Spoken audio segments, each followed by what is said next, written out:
Hello, can you hear me?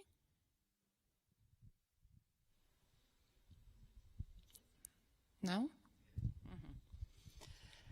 Hello everyone, my name is Hanna Sirovica and I'm very happy to announce the next lecture, which will be titled Theory Fiction Approach to Art in the Age of Acceleration. Our next speaker, Max Valencic, is a graduate student at Communication Science in Ljubljana. He's also a member of editorial for Culture and Humanities at Radio Student and the managing editor of Šum, a journal of contemporary art criticism and theory. His presentation will focus on the research and creative practice the Šum has been doing and outline some of the methodological shifts in content production that were necessitated by the internet and the para-academic critique of the academy. He will also sketch Šum's history and the beginnings of the new approach of doing theory that emerged in Ljubljana during the recent years. Max, I would like to invite you to join me on stage.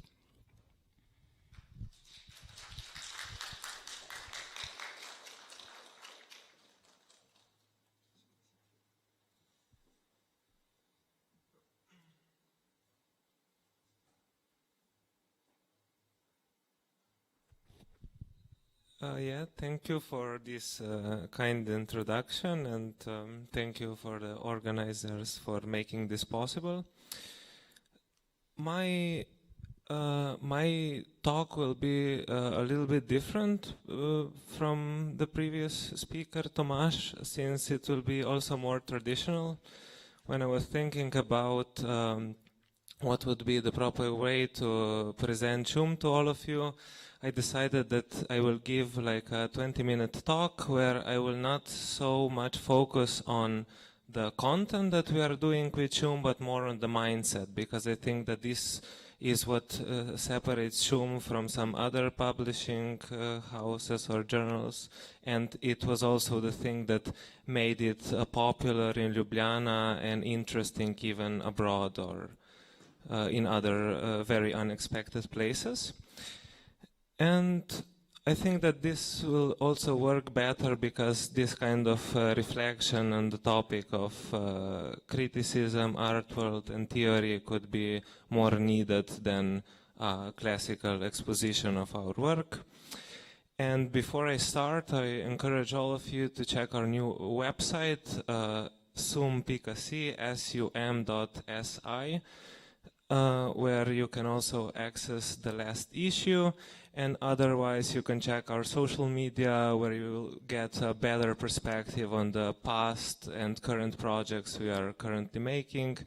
And never forget that Šums are for free, so you can always email us and we'll send you a copy. And even at the entrance, you can also take the last issue of Šum, number 16, that me and Tisa Trocha edited together, and it's called Xenoslavia Covert Chronologies.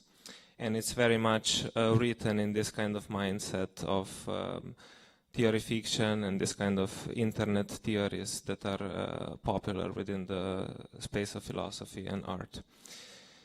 And yeah, maybe I should just point out the last thing before I start, that I slightly changed the title, which is nothing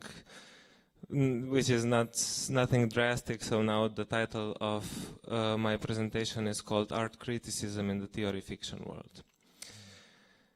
So in today's talk, I will present to you the work that was done with Šum in the past 6 or 7 years, when Šum became the place or the hotspot for novelty in Ljubljana. I should immediately emphasize here that the main changes were done by people other than me, so I will simply try to be the most faithful to their goals and approaches that have been undertaken in this time. My first connection goes back to, with Šum goes back to the year 2017, where the issue 7 called Move 37 by AlphaGo was presented before the Museum of Modern Art in Ljubljana. There, Primož Krašovec gave his talk on the topic of alien capital, and the rest is history. Or said differently, what we now think of SHUM was first established in 2015 when Marco Bauer introduced accelerationist thought in Ljubljana, and the first accelerationist issue Meltdown, Middle Europe Accelerationism was produced. This theoretical fork in reality was important for various reasons. First of all, it severely challenged almost all of the theoretical preconceptions that we associate with the field of philosophy and contemporary art, and was therefore novel in the pure sense of the word. It went in the totally opposite direction to the mantras of the Lacanian school in Ljubljana, Žižek's or Jameson's famous line of "it's easier to imagine the end of the world than the end of capitalism," and the capitalist realism discourse that has slowly crept in the imagination of the left, that worked as a rationalization for the understanding of neoliberal economy and why, to put it crudely, neoliberalism is bad. For me, as an upcoming student, it worked as a blade that I could sharpen and challenge my professors and illegitimate authorities through it. It simply worked, and that was the problem. Accelerationism was then an experimental ground for new theoretical and practical approaches and interventions that could be channeled through different mediums and could challenge the fossilized philosophical positions and obsolete ideas for moving forward. Because accelerationism always worked as a provocation in a radically contrarian way, it was the opposite of what the left culture scene would want it to be. It was a perfect training ground for building a new scene and a new way of doing philosophy, theory, and art. For a short period of time, everything was possible, and no one could afford to challenge this new theoretical hype that was coming from Twitter and the emerging spaces online. Even the blogs have re-emerged, and instead of the usual names, anon accounts took all the glory and importance. So why has accelerationism been so important? This different kind of mindset that the right way is true, or that the process should not be critiqued because the process is critique, or the only way out is true, or this kind of radically different approach to the ever accelerating reality of our times. Not least because it was more about culture than the academy and more about practicing philosophy than the classical armchair variant. Even if the 90s were over, a new window of opportunity nonetheless arrived, which brings us to the concept of theory fiction and the experimental approaches of the CCRU, Cybernetic Culture Research Unit. For them, it was never about thinking of, but always thinking with, and this was reflected in everything that they have ever produced and has disseminated forward by derivative forms, be it the publisher Urbanomic, Reza Negarestani's Cyclonopedia, Speculative Realism, or Bitcoin and Philosophy. Nowadays, and we could characterize this as the third or the fourth generation of the accelerationist thought, we stumble upon what is left of the cave Twitter scene and the emergence of para-academic or institutional journals that in more than one way resemble the practice of SHUM. What characterizes all of these attempts is the fact that they are firmly embedded in the Zoomer aesthetics, that even though they are nominally about theory, they don't only accept the philosophical contributions and standard length texts, but on the contrary, the texts are becoming shorter and shorter and increasingly interactive, while new mediums are at the same time penetrating in the journal's headquarters and complexifying the look and the focus of these new and radical attempts. These days, there's no optimal word count, and philosophy is easily juxtaposed with theory, art with graphic design, and abstract horror with political philosophy. Apparently, even philosophy vibes these days and traverses the database in different ways. Which brings us to another important aspect of accelerationist thought, i.e. exit. Exit is the word or the concept derived from Albert Hirschman's game-theoretic analysis of the possibility of individual's action in an economic setting, and it was exit and not voice that in Hirschman's mind was the disruptive and cold alternative compared to the Western obsession with voice that we are seeing everywhere.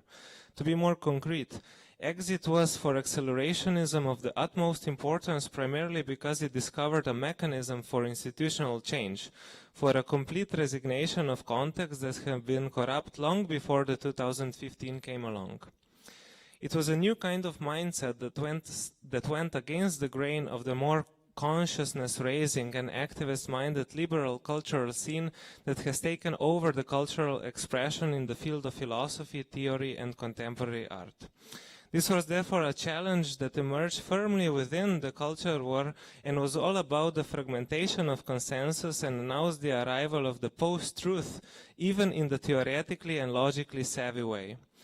All of this is to say that Shum as a platform and accelerationism as theory was more than anything else a new method, a new starting place that advanced from a totally different set of principles and brought about a new kind of institutional critique that was radically different from the melancholia of the left, searching for new master signifiers on the tanky flank, or simply playing the game of political correctness and climbing the institutional ladder. No, it was about a completely different thing that was all about the production of difference in a new way, from the different vantage point, from the outside. Therefore, no one could accuse this kind of approach of imposing anything upon the reality, because it was the reality that needed to go away, that needed the nitro boost that could accelerate things further and bring about the long-awaited post-human age. Just as in the start of the 20th century, the new man was called about, yet this time in a radically depersonalized, machinic and cybernetic sense. Everything was permitted and everything was already happening from the future, and there was nothing to be done except to take the place of the human security system. But as I hope we can all agree, no one here wants to be a Turing cop. Today we are facing a new challenge that pertains more to the institutional than the aesthetic realm and the desire for change. In a way, this is an offshoot of the hybridization between theory and pop culture, as is the case with Dorian Electra, and outlines a re-territorialization in the supposed line of light that this para-academic approach first promised. The problem here is the following. On the one hand, theoretical and artistic production becomes more and more decoupled from the strict rules and rigorous hierarchies of the academy, while on the other, it ceases to be a self-correcting enterprise or a search for truth in the Platonic distinction between philosophers and sophists, and becomes rather all about hype. But the problem with hype landscape is not the fact that it's libidinal, but that hype only cares about itself. It doesn't really matter what one says, only that it fits the pre-established categories and that the elements are already there. In this way, hype is one of the filthiest or most resistant tools of repression, because it on a psychological level produces a fear of missing out effect, and at the same time precludes any other attempt of challenging the sad practice in the attention economy. Hype can, therefore, if the institutional framework is not challenged as well, work as one of the most pernicious practices of gaslight in the field of philosophy and contemporary art, and everyone knows that. It follows the need to brand oneself to death, and it shifts the focus from performance to status-making and social signaling. Therefore, it radically changes the game without the possibility of the best alternative winning in the end, because it's never about that or about any kind of systemic critique or change. No, the only thing that matters is the performative aspect of it, and we all know the performance is a terrible name for reality. Succinctly put, the problem with hype is the problem of not being able to challenge hype, because hype understands only more hype in an ever-increasing positive feedback loop that has no real stakes in the game, that doesn't challenge anything or contain within it the epistemological critique, but simply perpetuates one of the contemporary trends that channels the biggest amount of capital.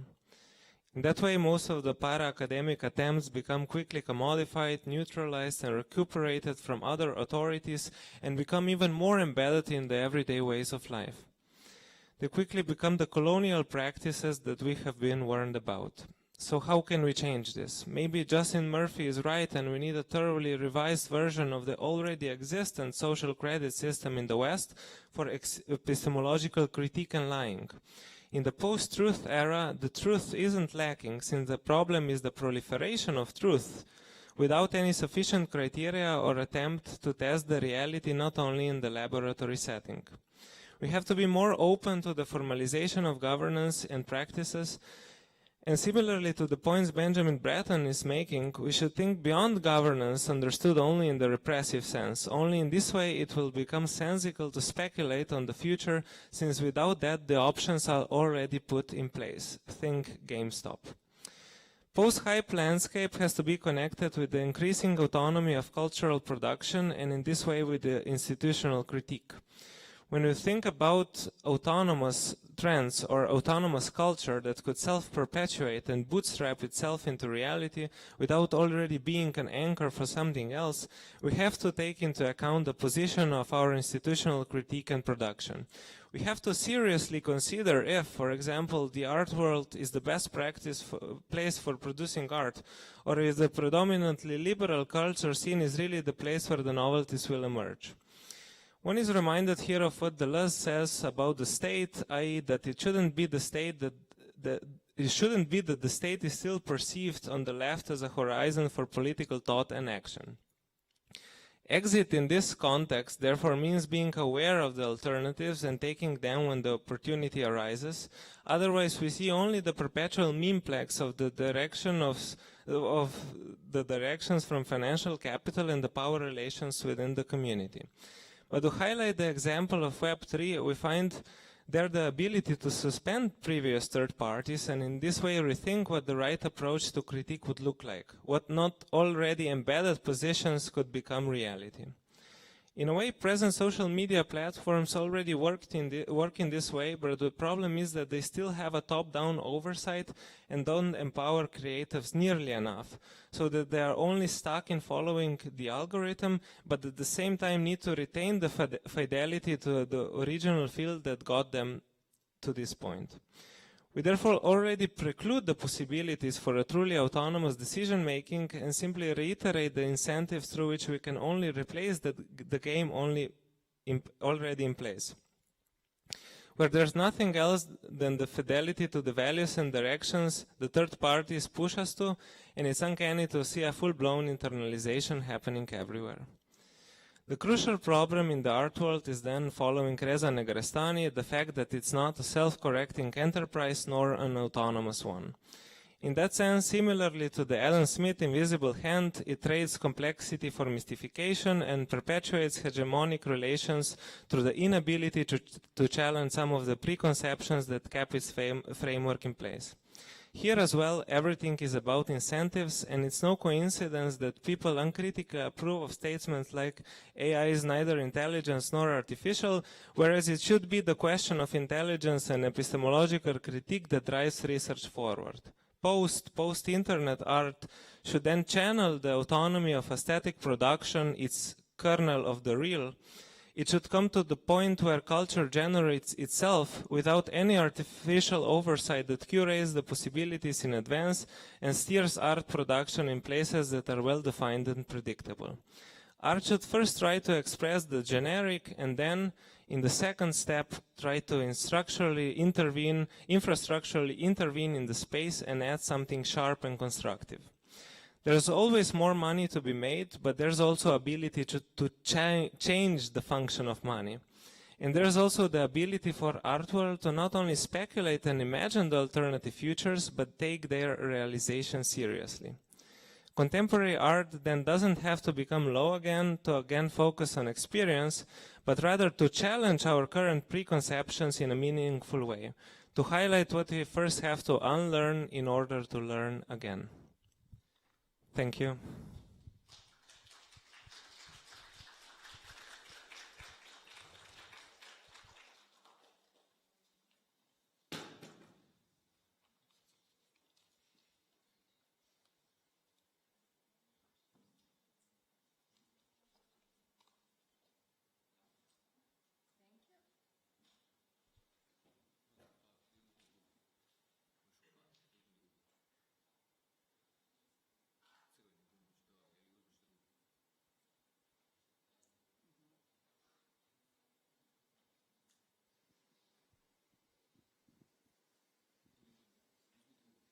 Can you hear me?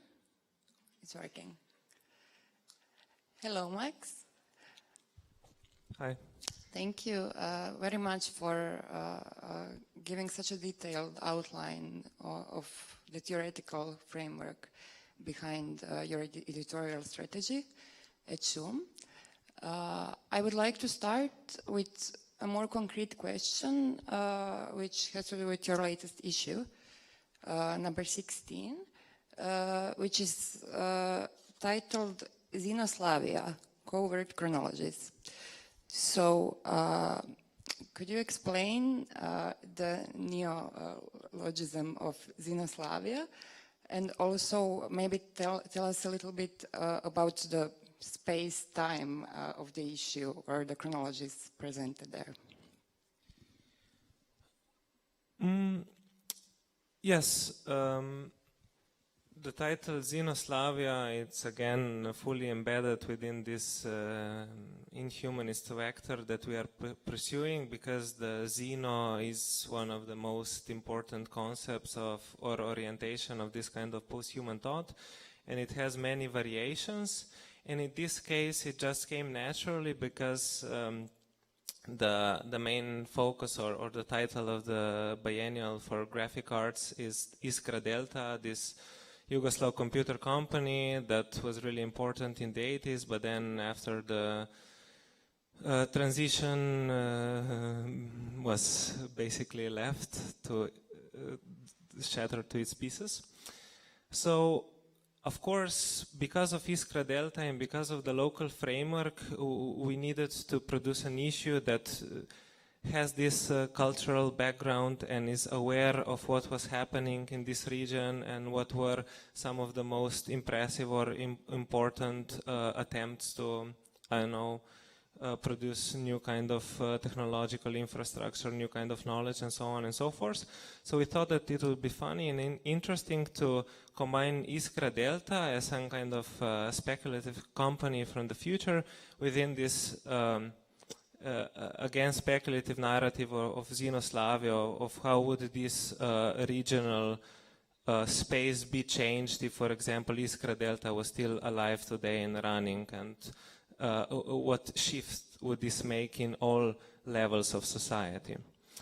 And yeah, that's also connected to the subtitle, Covert Chronologies. Of course, within accelerationism, time is probably the most important concept for very different reasons, but primarily because of the reverse causality that is like anticipated within many theoretical attempts of like a convergent wave, that the future is self-assembling and so on and so forth.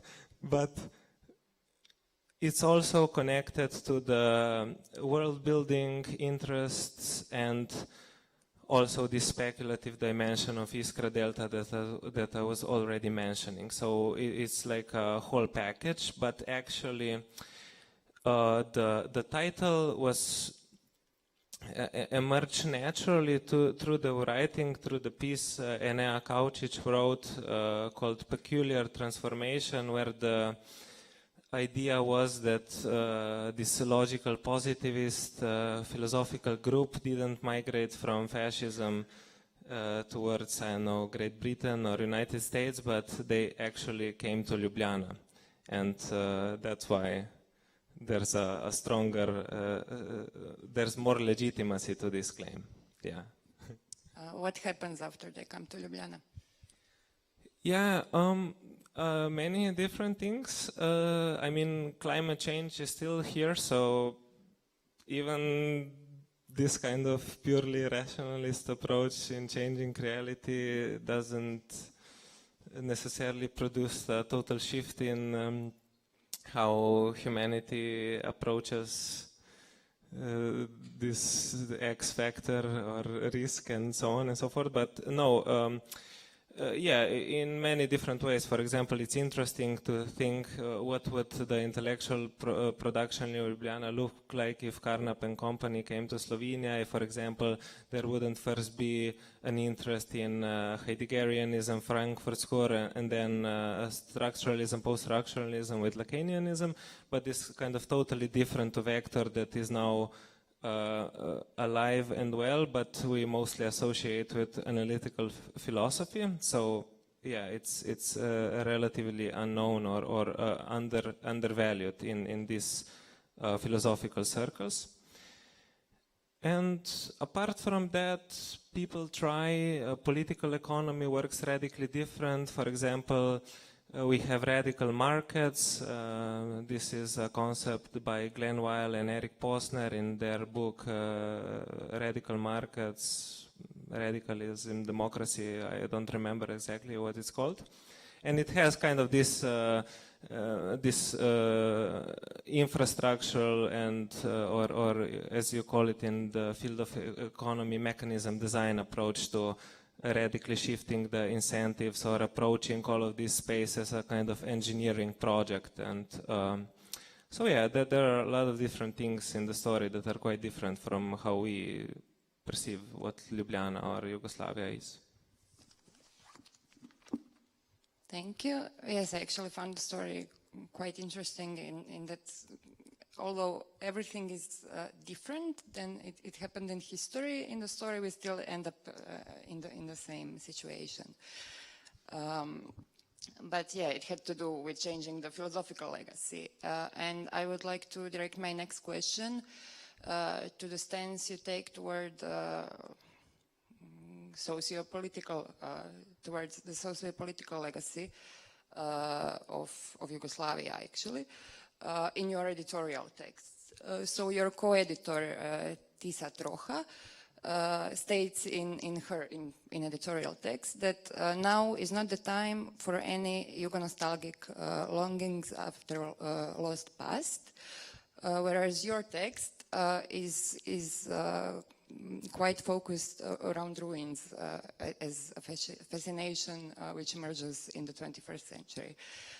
So between those two, between ruins and the question of whether Yugo-nostalgia makes any sense today, I would like to actually ask you how does what is your editorial stance towards that kind of legacy, and also, if not nostalgia, which kind of relation to the past do you propose?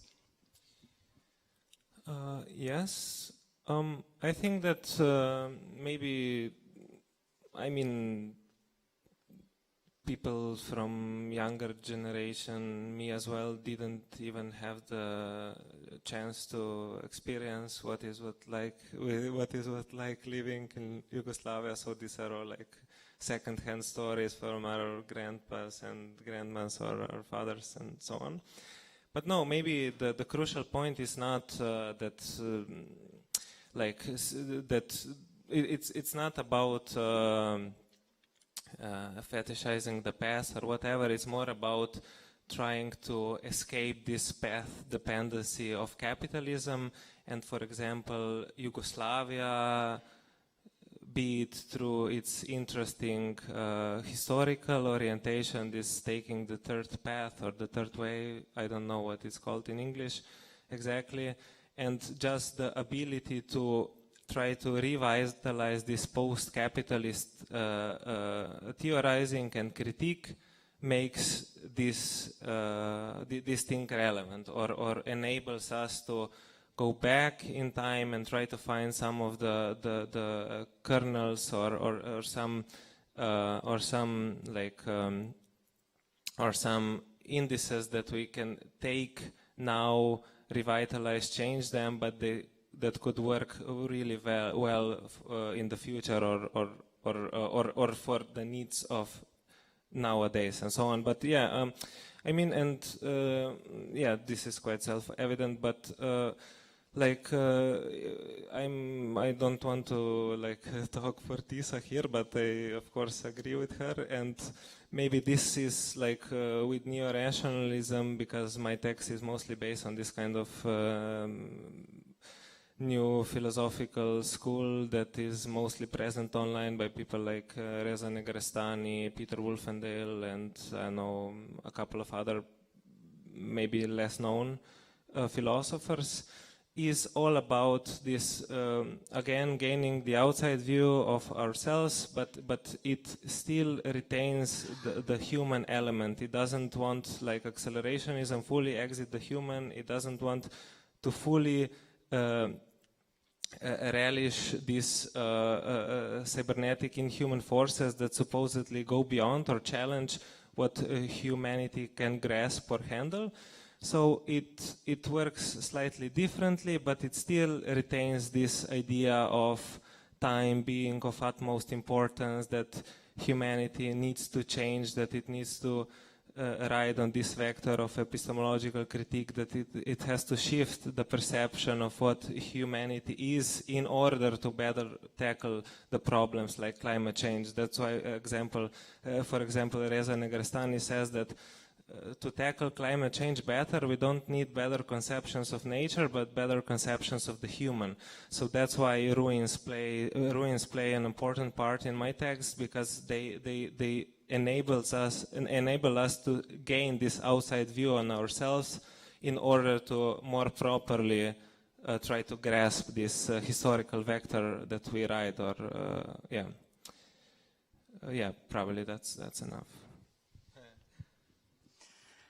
Thank you. So you mentioned how the latest issue is connected to the Graphic Biennale. Shum actually it's an important part of your practice, your publishing practice, is connecting issues to different events. So maybe if you can tell me a bit about the history of that prior to the latest issue, and also about the connection, if you want to expand the connection with Biennale. I think that there have been quite few collaborations in the past. Maybe the most important was the one with Marko Pelhan, a Slovenian artist, and many different things. He's an interesting figure, and he was participating at the Venice Biennial a couple of years back, and he asked Shum to again produce this kind of conceptual issue that will accompany his installation or his work. So that was like the biggest impact Shum historically had. The issue 12 had, I don't know, 2,000 copies. It was exhibited at many places in Europe, and it also had some really important philosophical figures in it. For example, Reza Negarestani, Luciana Parisi, and just to name a few. Apart from that, there were other collaborations, but they were of a lower scale, or they were not necessarily connected with producing a new issue. For example, Shum was enrolled as an institution that could, I don't know, help produce lectures on the topic, or organize a conference, or events in a slightly different manner.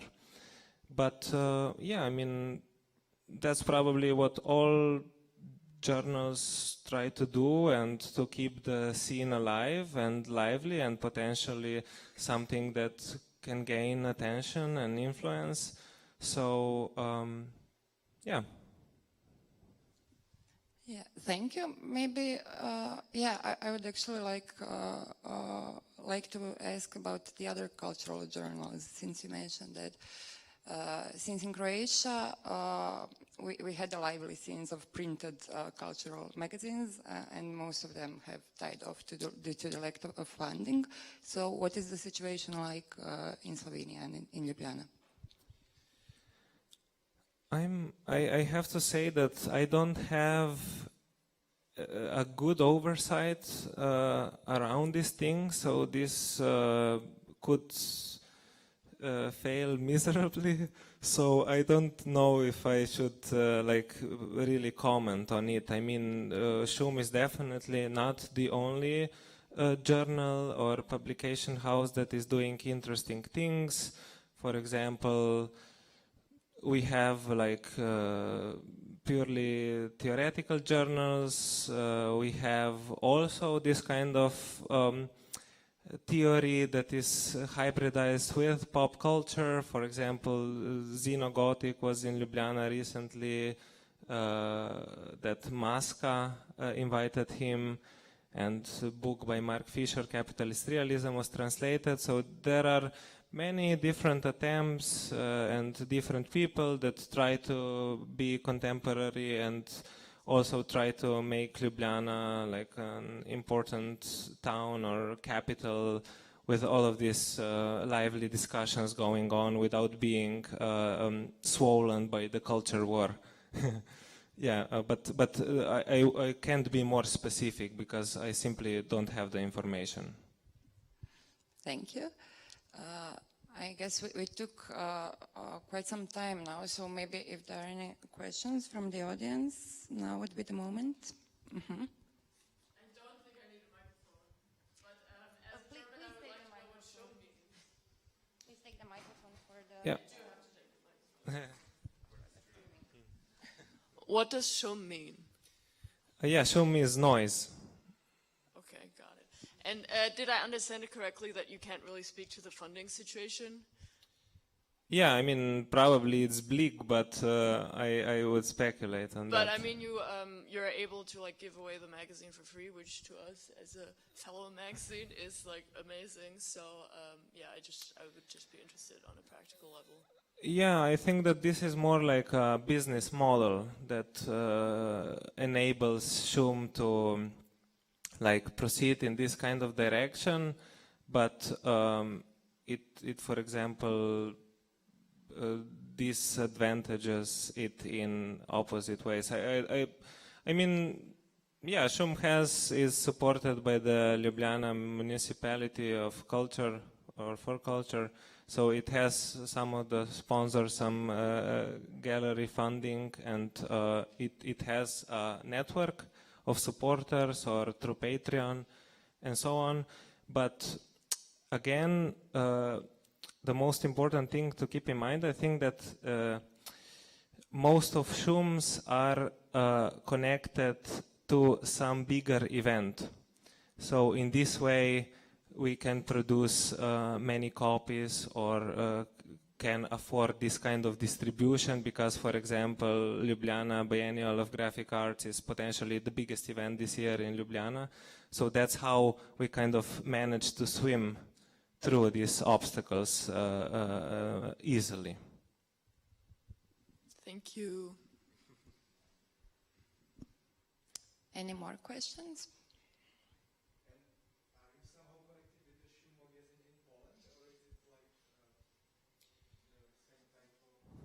I'm not familiar, so that probably answers it. Yeah, no. Unfortunately, I don't know about them. Are they also doing similar things? Yeah, they are like photography magazine actually. I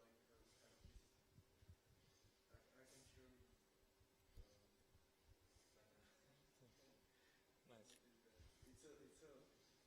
I think it's the same. Like it's mean the same like the noise. Yeah, makes sense. Okay, thank you, Max. Thank you very much for your presentation and for the talk, and I'm also thanking the audience for listening. I would like to invite Lovro Japunjic to come to the stage next and Thank you. introduce Gruppe magazine.